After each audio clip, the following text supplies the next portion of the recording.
प्रभु यीशु मसीह में मेरे प्रिय भाइयों और बहनों, प्रभु यीशु मसीह के अति पवित्र नाम में मैं आप सभी का आज इस महीने की आखिरी दिन की दिव्य कृपा की प्रार्थना में हृदय से स्वागत करता हूँ।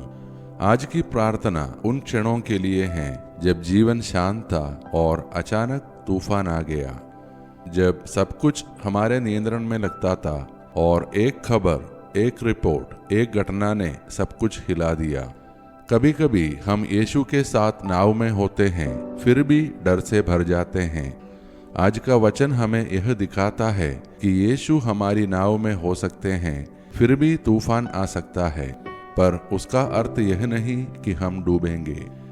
मैं उन सभी का हृदय से धन्यवाद करता हूँ जो प्रतिदिन इस दिव्य कृपा की प्रार्थना में जुड़ते हैं, जो इसे कृपाएं प्राप्त करते हैं और जो इसे दूसरों के साथ साझा करते हैं और जो तूफानों के बीच भी प्रार्थना करना नहीं छोड़ते। प्रभु आप सभी को भरपूर आशीष दे।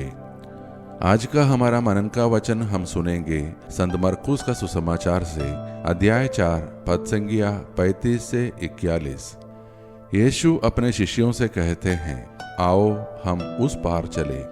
रास्ते में भयंकर आंधी आती है, नाव पानी से भरने लगती है और यीशु नाव के पिछले हिस्से में सो रहे होते हैं। शिष्य घबरा कर कहते हैं, गुरुजी, क्या आपको चिंता नहीं कि हम नाश हो रहे हैं? यीशु उठते हैं, हवा को डांटते हैं और कहते हैं, चुप रह, थम जा, और बड़ी शांति छा जाती है। प्रिय भाई और बहनों, यह वचन हमारे जीवन की सच्ची तस्वीर है। शिष्य गलत जगह नहीं थे, वे यीशु के साथ थे। यीशु ने कहा था, आओ उस पार चले, फिर भी तूफान आया। यह हमें सिखाता है कि सही मार्ग पर होने का अर्थ तूफानों से मुक्त होना नहीं है। सबसे चौंकाने वाली बात यह है कि तूफान के बीच यीशु सो रहे थे। यह नींद लापरवाही की नहीं, पूर्ण भरोसे की नींद थी।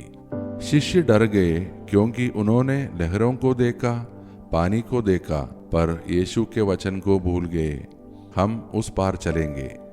आज यीशु हमसे वही प्रश्न पूछते हैं, तुम इतने डरे क्यों हो? तुम्हारा विश्वास कहाँ है?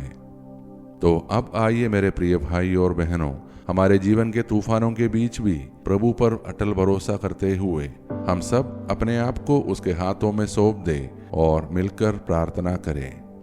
हे तूफानों पर अधिकार रखने वाले प्रभु, आज हम तेरे सामने अपने डर, अपनी घबराहट और अपने टूटे विश्वास लेकर आते हैं।